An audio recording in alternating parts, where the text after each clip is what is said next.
Kembali lagi dengan saya Calvin. Kali ini saya akan membahas tentang 3 liga top Eropa. Jadi biasanya kan Liga Italia, Serie A sama Liga Inggris akhir-akhir ini. Kali ini saya tambahin satu, yaitu Liga Champions. Liga Champions, La Liga juga. Liga Spanyol ada pertandingan seru yaitu El Clasico. Jadi ini yang pertama kita akan bahas dulu tentang La Liga. Kita mulai dari yang pertandingan pertama dulu, yaitu Real Betis lawan Atletico Madrid. Ini cukup seru karena Real Betis dilatih oleh Pellegrini, jadi yang biasanya bermain atraktif.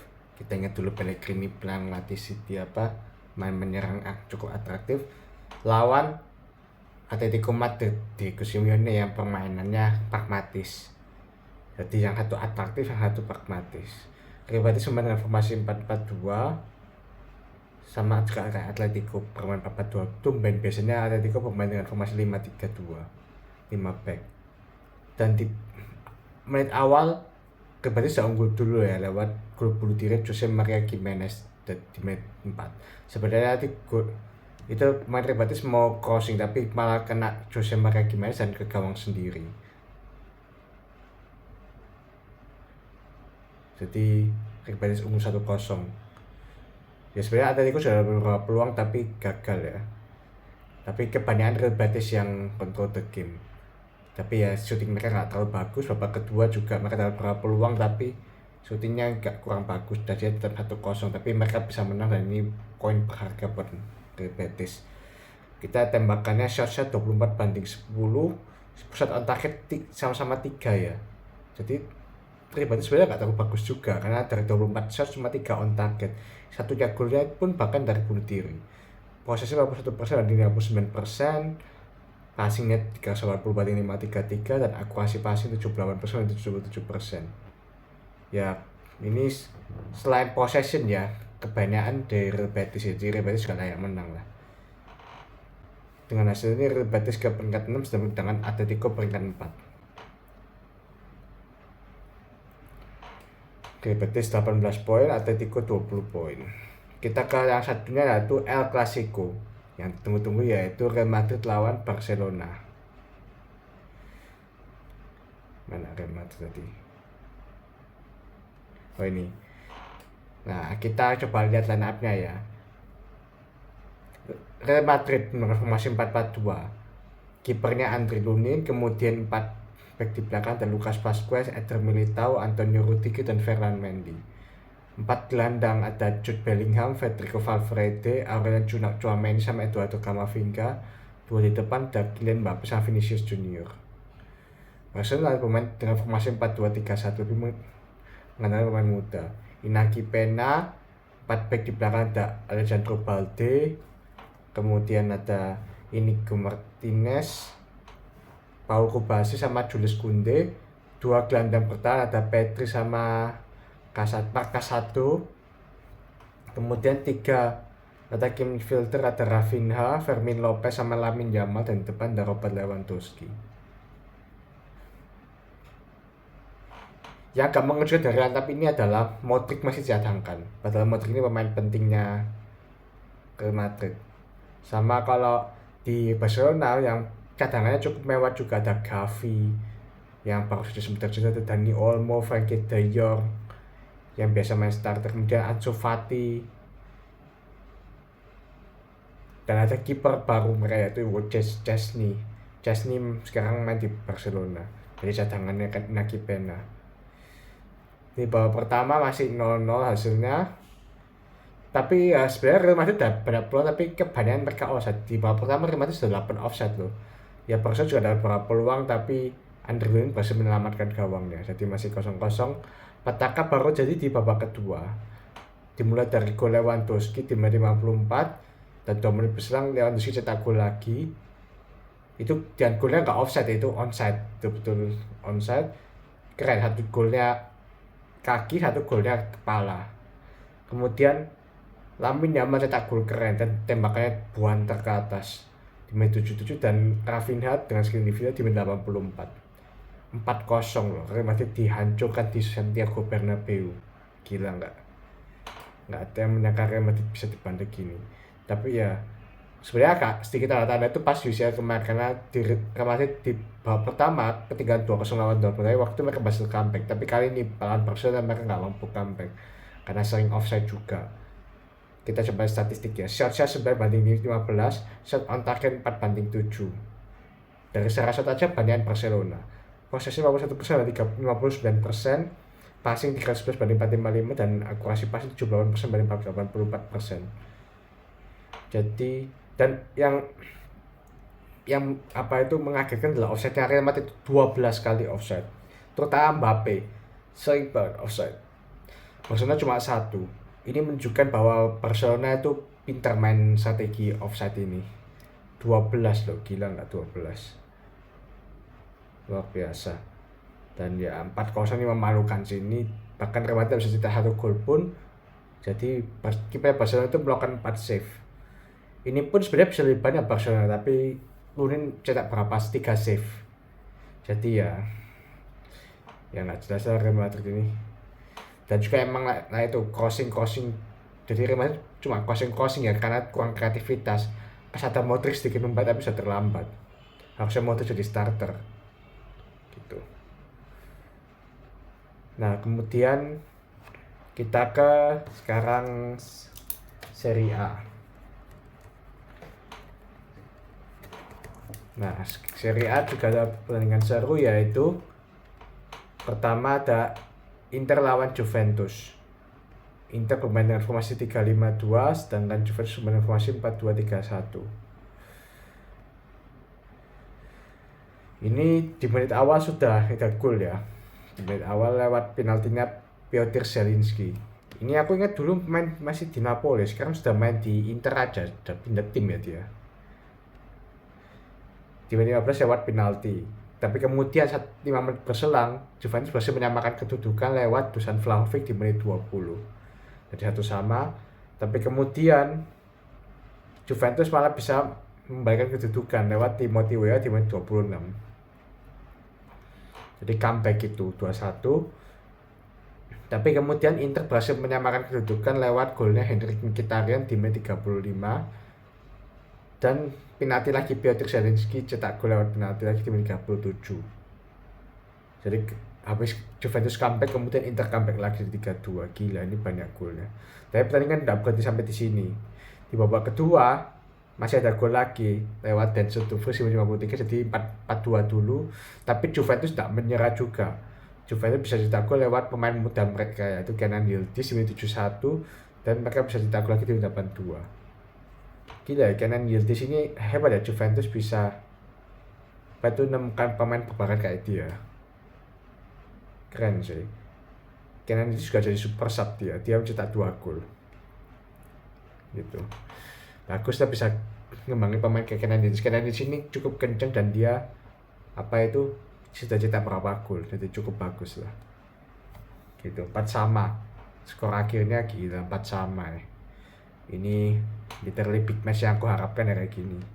Banyak gol juga. Shot 12/10, shot on target 9/5, possession 47% banding 53%, passing 384/444, wih angka cantik 4 semua, dan akurasi passing 85% dan 88%. Jadi aku lihat dari statistik ini ya sebenarnya lebih unggul Juventus, cuma shotnya lebih banyak Inter. Jadi Inter itu cukup efektif juga, dengan posisi yang sedikit mereka bisa banyak peluang. Counternya mereka hebat. Kemudian kita ke laga selanjutnya itu Fiorentina lawan Roma. Fiorentina menggunakan formasi 4-2-3-1, De Gea main, dan Roma bermain formasi 3-5-1-1. Buset, formasi apa 3-5-1-1? Fiorentina sudah cetak gol dulu lewat Moiskin di menit 9. Kemudian Lucas Bertrand cetak gol penalti di menit 17, 2-0. Tapi habis itu Manu Kone cetak gol di menit 39. Golnya cukup bagus dari luar kotak penalti. Tapi kemudian Moiskin cetak gol lagi di menit 41. Moiskin bersinar di sini dengan 2 gol. 3-1 di babak pertama. Babak kedua Fiorentina bisa cetak gol lagi lewat Eduardo Kovac di menit 52, dan gol bunuh diri mantan beknya Dortmund yaitu Mats Hummels di menit 71. Oh ya, dan di babak kedua, Roma sudah harus bermain dengan 10 pemain karena Mario Hermoso kan kartu merah di menit 65. Tapi ya nggak ngefek sih karena mereka sudah ketinggalan sekitar 4-1 dengan 11 pemain pun. Tidak ngefek lah kartu merah ini. Jadi itu bukan alasan juga. Shotsnya 21-14, shots on target yang gila. Fiorentina 10, shot on target Roma cuma 5. De Gea melakukan 4 save. Possession 39% banding 61%, passingnya 344 banding 547, dan akurasi passing 88% banding 91%. 91% loh Roma, tapi ya mereka peluangnya yang jelek. Tadi La Liga lupa ya. Berarti Barcelona peringkat pertama, gila mereka 11 laga 30 poin, 10 kali menang, dan Real Madrid posisi kedua dengan 24 poin. Kalau di Serie A, berarti Inter posisi kedua dengan 18 poin, Juventus peringkat 3 dengan 17 poin. Dan ya Fiorentina yang gila. Fiorentina sekarang peringkat 4. Fiorentina ini biasanya papan tengah atau bawah, tapi kali ini mereka ke papan atas ya. Dengan 16 poin ya, mungkin berat De Gea juga. Dan di 5 laga mereka 4 kali menang Fiorentina. Jadi Fiorentina lagi trennya naik. Sedangkan Roma peringkat 11 dengan 10 poin. Peringkat 11 loh Roma. Parah juga. Jadi Roma masih inkonsisten karena memang mereka bakal dipelatih karena Daniel De Rossi baru dipecat, diganti sama Ivo Juric. Dan terakhir kita sekarang ke Liga Inggris sekarang.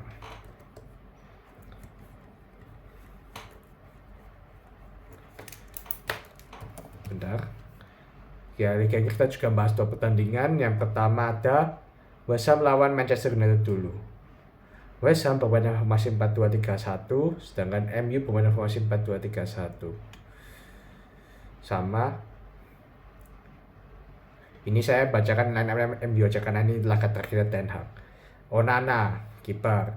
4 back di belakang, Nacer Mazraoui, Lisandro Martinez, Matthijs De Ligt, sama Diego Dalot. 2 gelandang bertahan ada Casemiro sama Christian Eriksen. 3 gelandang serang ada Alejandro Garnacho, Bruno Fernandes, dan Marcus Rashford, dan depan ada Rasmus Højlund. Ya ini rata-rata ya startnya biasanya Ten Hag apa itu pasang main terbaik lah istilahnya. Babak pertama masih belum ada gol, masih 0-0, tapi dua tim dapat bawa peluang cuma gagal. Babak kedua baru mulai ada gol di menit, golnya pun baru di menit 74 lewat Summerville di menit 74. Summerville ini pemain cadangan ya, jadi dia super sub juga. Tapi kemudian Arsenal emang berhasil membalas lewat golnya Casemiro di menit 81. Tapi kemudian di menit akhir West Ham dapat penalti di menit 90+2 loh. Kemudian Jarrod Bowen berhasil cetak gol dan itu yang bikin MU kalah. Oh iya, Diogo Dalot sempat dapat peluang ya, peluang bagus. Kiper sudah dilewati Lucas Fabianski, ya aku bingung ngapain Lucas Fabianski sampai keluar kotak penalti. Kiper sudah di lob, tinggal gawang kosong, itu pun gak gol. Memang parah juga Diogo Dalot ini. Kita statistik ya, 12-18, kemudian shot on target 3-5, possession 42% banding 58%, passing 393 banding 538, dan akurasi passing 80% 83%. Jadi ya sebenarnya saat possession apa shot dan itu ini lebih unggul ya, cuma ya this is football ya, anything can happen, dan ini terjadi. Dan ini terbukti di laga terakhir Ten Hag. Karena gila ya, MU itu dari 9 laga itu sudah 4 kali kalah. Gila enggak? 9 laga 4 kali kalah, mereka cuma dapat 3 kali kemenangan dan 2 kali seri. 4 kali kalah, dan mereka sekarang peringkat 14 dengan 11 poin. Bahkan mereka West Ham jadi mereka 11 poin sama, tapi mereka unggul jumlah gol West Ham. Padahal sisi golnya juga sama. Ya ini juga laga ya satu-satunya Big Six yang ada di peringkat klasemen bawah ya MU. Dan akhirnya ini fatal karena ya Ten Hag dipecat di besoknya. Maksudnya kemarin Senin itu malam infonya Ten Hag dipecat. Ya sayang apa? Ya aku sih cukup sedih karena kita kehilangan pelatih lawakan terbaik kita. Tapi ya sebenarnya masalah MU itu bukan cuma pelatih ya. Sebenarnya pemain pun banyak harus dibuang. Bahkan dulu Ralf Rangnick bilang ada sekitar 10 pemain yang harus dibuang. Jadi ya kalau pemain sampai tetap bertahan yang aku kurang tahu maksudnya siapa ya, MU nggak akan naik-naik juga, berarti manapun nggak akan bisa gitu. Karena MU ini bukan MU zaman dulu Sir Alex pas jaya-jayanya, sekarang sudah jadi tim mediocre. Ya fans harus terima itu. Walaupun sempat juara Piala FA, Piala Cup, tapi ya di Liga hancur. Gitu. Dan yang terakhir kita bahas Arsenal lawan Liverpool. Arsenal bermain dengan formasi 4-4-2, David Raya sebagai kiper, kemudian 4 back ada Thomas Partey, Ben White, Gabriel sama Julian Timber, 4 gelandang ada Bukayo Saka, Declan Rice, Mikel Merino sama Gabriel Martinelli, dan 2 penyerang ada Kai Havertz sama Leandro Trossard. Mikel Merino ini pemain baru mereka ya, dari Real Sociedad. Pantesan kok kayak familiar gitu loh, ternyata main di Real Sociedad sebelumnya. Saya pernah main di Newcastle United juga di musim 2017. Jadi ini setelah 6 tahun dia kembali lagi ke Liga Inggris, Mikel Merino. Makanya kok kayak nggak asing namanya. Liverpool bermain dengan formasi 4-2-3-1. Kelleher sebagai kiper, Jomin Kelleher karena Alisson masih cedera. 4 back di belakang ada Andrew Robertson, Virgil van Dijk, Ibrahima Konate sama Trent Alexander-Arnold. 2 gelandang bertahan Alexis McAllister sama Ryan Gravenberch. 3 gelandang serang ada Luis Diaz, Curtis Jones sama Mohamed Salah, dan 1 di depan ada Darwin Núñez. Ya bagus tipnya pertandingan di sini, golnya cepat ya. Jadi Bukayo Saka cetak gol di menit 9. Tapi kemudian dalam waktu berselang Virgil van Dijk berhasil cetak gol di menit 18. Tapi setelah golnya sebenarnya nggak terlalu banyak peluang yang tertua, jadi agak sedikit membosankan juga. Tapi di menit 43 ada gol lagi dari Mikel Merino, itu sempat jadi perdebatan karena sempat dianggap offside, tapi akhirnya dia disahkan karena onside. Gol 2-1. Di babak kedua ya Liverpool sebenarnya berusaha juga menyerang, tapi kebanyakan serangan mereka gagal, dan ya Arsenal juga. Tapi akhirnya Liverpool bisa menyamakan kedudukan lewat gol yang Mohamed Salah di menit 81. Itu asisnya Darwin Núñez juga. Jadi 2 sama skornya. Kita statistiknya, shotnya 9 sama-sama 9, shot on targetnya 3-4. Liverpool sedikit lebih efektif. Posisi 44% banding 56%, passingnya 38-3-4-66, dan akurasi passing 79% banding 83%. Ya sebenarnya ini hasilnya agak merugikan kedua tim ya, karena dengan hasil seri ini City yang berhasil menang lawan Southampton kemarin 1-0 sekarang pada di puncak dengan 23 poin. Liverpool peringkat kedua dengan 22 poin, Arsenal peringkat 3 dengan 18 poin. Kalau seandainya Liverpool menang, mereka bisa ke puncak, dan kalau misalnya tadi Arsenal menang ya tidak berubah sih posisinya. Jadi kalau sayangnya ini ya lebih dirugikan untuk Liverpool sih, karena mereka harus kehilangan puncak klasemen. Ya kalau takutnya sih kalau kayak gini City ya ini kandidat juara ini. Di gol aja Erling Haaland sudah 11 di cetak gol terbanyak. Yang kedua Bryan Mbeumo baru 8 gol dan Chris Wood baru 7 gol. Jadi ya City ini emang siapa yang satu-satunya tim yang belum terkalahkan tuh City. Gila ya emang City ini, siapa yang bisa ngalahin City ya. Aku harap City terjaga sih, soalnya mereka sudah 4 kali juara Liga, tapi ya kalau kayak gini ya mungkin bisa aja City juara lagi gitu. Ya itu aja sih dari saya, terima kasih sudah menonton.